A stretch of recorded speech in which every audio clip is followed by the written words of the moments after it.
Nous devons remarquer que la Bible atteste que Dieu ne manifeste pas seulement sa gloire par les grandes choses, mais aussi par les petites choses. C'est pourquoi nous devons l'exalter en tant que Seigneur des petites et des grandes affaires. Il est tout et en tous. Si ce que nous faisons n'est pas selon sa volonté, nous pouvons être loués par les hommes, mais certainement pas approuvés par Dieu. Jésus a l'autorité absolue sur nous, et c'est pourquoi nous ne pouvons pas suivre notre propre volonté. Dieu ne nous a pas assigné un travail pour que nous décidions ensuite quelle est la meilleure façon de l'accomplir. Non, il a un plan particulier pour chaque œuvre. Il ne sera pas satisfait, il ne pourra pas nous employer si nous prétendons à quoi que ce soit sans un ordre défini de sa part.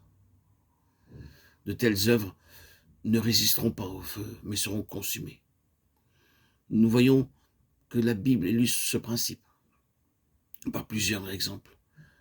Considérons parmi eux celui de Nadab et Abihu. Les fils d'Aaron, Nadab et Abihu, prirent chacun un brasier, y mirent le feu et posèrent du parfum dessus.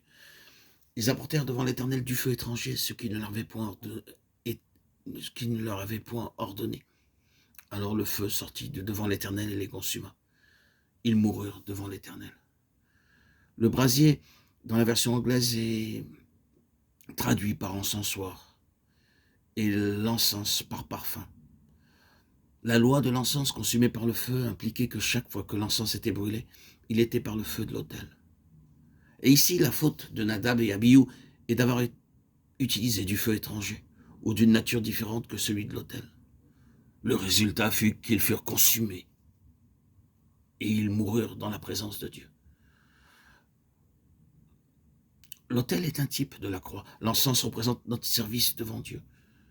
Le zèle pour notre service doit procéder de l'autel, c'est-à-dire de la croix. Tout ce qui n'obéit pas à cette loi devra mourir. Qu'est-ce que la croix?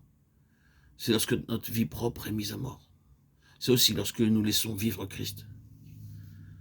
Ceci est en accord avec Galates 2:20. Je suis crucifié avec Christ et je ne vis plus moi, mais Christ vit en moi.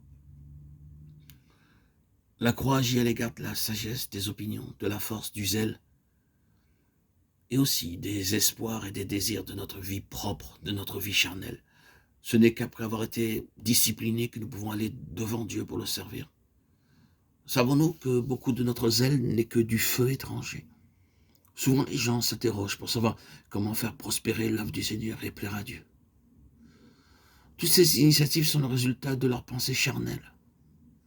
Eux-mêmes n'ont pas été traités par la croix, ni leur habileté désapprouvée. Du zèle, oui, mais non venant de Dieu. C'est assurément du feu, mais c'est du feu étranger et non pas le feu de l'autel. Tout ce qui ne vient pas de la croix, c'est-à-dire de l'autel, du reniement à soi, n'est simplement que du feu étranger.